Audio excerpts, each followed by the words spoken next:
All right, everybody. Thank you so much for joining us for another episode of the Premier Esports Academy web series. My name is Dan Himmelstein, founder and brain coach of Premier Esports Academy. And today we're going to be talking about something that not only applies to team games, but it applies to individual esports as well. And that's going to be communication. Now, a lot of people have this big misconception that people either communicate well or that they don't, that their teammates either communicate well or that they don't. Now, this is a very trainable skill. Communication isn't something that's set. It's not something that's strict. It's something that needs to be worked on. And I'll give you a personal example of that. When I was younger, I was very stubborn. I'm a Taurus, if anyone cares anything about that. So we can be very stubborn and very set in our ways. So when people would give me feedback, including my friends, my siblings, my parents, I'd feel very offended and feel very attacked, and I wouldn't take their criticism or their feedback very well. So that's one way that we can adjust our communication. As I got older and as I matured a little bit, I was able to accept that feedback and realize, hey, they're just here to help me out. I want to take in their feedback, and I don't have to listen to every word that they say and apply it. It's up to me to disseminate that information and figure out how to work that into whatever I'm getting that feedback on. So this is a personal example of a time where I had to work really hard in order to change my ways and to be able to accept feedback and make sure that I was taking the appropriate feedback and I was using it to the best of my advantage. So that not only affected my personal life, it affected my family life, it affected friendships, and it can very well affect how you and your teammates all interact. So the first thing I want to mention is this is a trainable skill. This is not something that we're set in our ways, and if we aren't a good communicator today, then that doesn't mean we can't communicate properly tomorrow or in a week after some really hard training. So if you guys want, I'll provide you guys with a little activity to help you realize that this skill is very trainable. So I want you to find a partner, and this is going to be, I guess, one of our first activities that I'm asking you to do. I want you to find a partner, and you are going to count from 1 to 3, alternating between each other. So if it was me and I was working with you, let's say, I would start with 1, you would say 2, and then I would say 3. And then we'd continue that cycle going back and forth. Now, this can be a little difficult at first, and this should be fun. You might see some laughs and things like that. Now, once you guys get sort of comfortable with that, take about a minute or so. The next round, I want you to introduce a stomp as number 3. So it's going to be 1, 2, stomp. So I'm not going to say the word 3, and then we're going to start that cycle over. 1, 2, stomp. Boom. So that should probably be a little more difficult, and you'll see that as you work through this. So take about a minute, 2 minutes to do that activity. Now, the third time, I want you to introduce a clap. And there's going to be, you can introduce that into 1, 2, or 3, preferably 1. So it would be 2, and then we'd start the cycle over. Now, this can obviously be much more difficult. So, take your time with that third stage. And then what I want you to do, once you get a little comfortable with that, you've had your fun, you've had your laughs, because I'm sure that's going to exist, go back to that initial 1, 2, 3. The thing that we know really well, the way that we know best. I know how to count to 3, you know how to count to 3, this should be easy peasy. So after you do that, you're going to notice that this task has become considerably more easy, more than likely in most cases. Going back to the regular 1, 2, 3 activity is going to be considerably more easy because you introduced convoluted steps, you got, a much more convoluted pattern, and then we brought it back to the basics, what you already knew so well, and you were able to execute that task very fluidly. Now, you may be thinking, well, Dan, how does this apply to esports?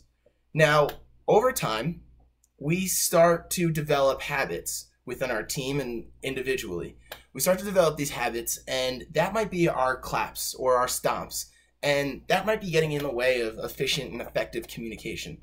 So I want to challenge you guys to go through, watch a VOD, watch a replay of your performance with the communications in there and see, is there anything that doesn't really need to be said that's being said consistently that we can remove? Or can we create a full play? If there's a series of actions that we're going to execute as a team, can we say one specific call and set that in motion? Or do we have to say, okay, now Zarya set up here, we want Winston to dive in, we want Genji to follow that target. I'm talking dive comp, obviously. But this is for Overwatch if you're unfamiliar. But that might be able to be said all in one communication. Like, okay, ready, set up, play X. And everyone knows their job. Everyone knows, the Zarya knows, the Genji knows, and the Winston knows what that means and what their job is going to be when I make that call, when our IGL makes that call. So this is very important when we go through and we're looking at our VODs.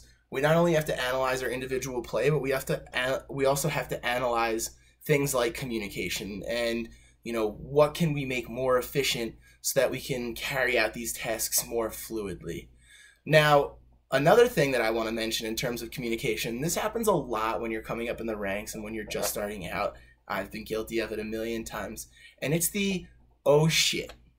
Now, everyone has probably said this in the past or have done something similar to this. Say they died or they were frustrated with a play or anything of that nature, and they say, oh shit. Now, if I were to want to give you a bunch of information and I kept saying, oh shit, every 10 seconds, it's going to sound very choppy, it's going to sound very convoluted, and you're not going to really understand what I'm saying unless you really are able to tune out those oh shits. So, what we want to do is we want to become aware of those things that we say and that gut reaction to jump out and say something such as, oh shit. Now, instead, we want to replace that with something valuable, and that could be where you died, position of the enemy, who killed you, things like that. And that's going to be really important information for your team. Now, if we're saying, oh shit, all the time, and, every time we die, someone else on our team might be trying to communicate something very important, and we are very likely to miss that message because the comms are cloudy and, a bunch of people are talking. So we have to make sure that our communication is crystal clear and that everything that comes out of our mouths is very specific. Necessary pieces of information. Unnecessary pieces of information need to be cut out from performance, especially when we're playing in big games and big tournaments and things like that. So that's sort of the team aspect. Now you might be asking, well, Dan, you mentioned this would be applicable to individual esports as well. Now, individual esports, we often have coaches, managers, peers that we use to either train with or bounce ideas off of, and that's all for a form of communication. So prior, I was talking more in-game communication. Now we're going to talk a little bit about out-of-game communication, and that comes in terms of coachability, receiving and accepting feedback, and giving feedback as well. Our teammates want to learn from us. They want to be helped out, in times that if they're not completing the task as much as or as well as they'd like to be, we should be able to provide feedback. Now, here's the thing.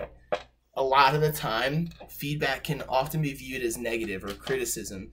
And if we're able to set up a time for this, a very specific time slot that says, hey, look, on Tuesdays for an hour, we're going to go through a feedback session, and we're just going to kind of chit-chat about what I think is going well, what's not going so well, and what we need to improve on. And that's going to be me giving you feedback. And, like I said in the beginning, it's up to you to disseminate that feedback and decide what's going to be valuable for your gameplay and what's going to be valuable for not.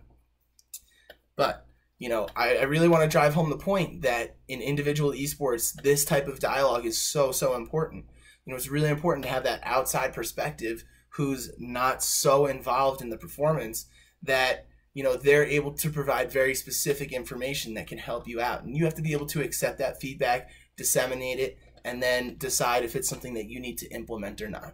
So that's that coachability piece, that out-of-game feedback. And, I know I said this is for individual esports, but this is for team esports as well.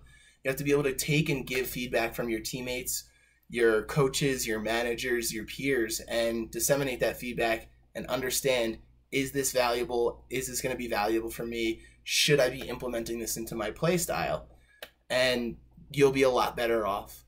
So, like I said at the very beginning, the big misconception is that, communication, you either do it well or you don't do it well, and that's it. That's just the person you are. But that's not true.